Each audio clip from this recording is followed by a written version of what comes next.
नमस्ते दोस्तों। आज की मेरी ये वीडियो स्पेशली मुस्लिम महिलाओं के लिए डेडिकेटेड है और उन महिलाओं के लिए विशेष रूप से जिन्हें ये समझाया जा रहा है कि जो इस्लाम है वो महिलाओं को एक बहुत अच्छा दर्जा देता है। इसके लिए मैं सबसे पहले आपको एक एग्जांपल दिखा रहा हूँ जहाँ पर एक लेडी है जो इस्लाम का प्रोपेगेट करती है, इस्लाम का प्रचार करती है।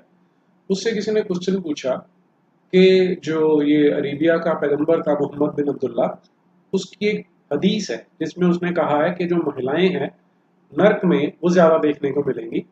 तो उस लेडी ने क्या कहा, हम पहले उसको चेक कर लेते हैं, फिर इसको आगे बढ़ाते हैं। Could you explain to us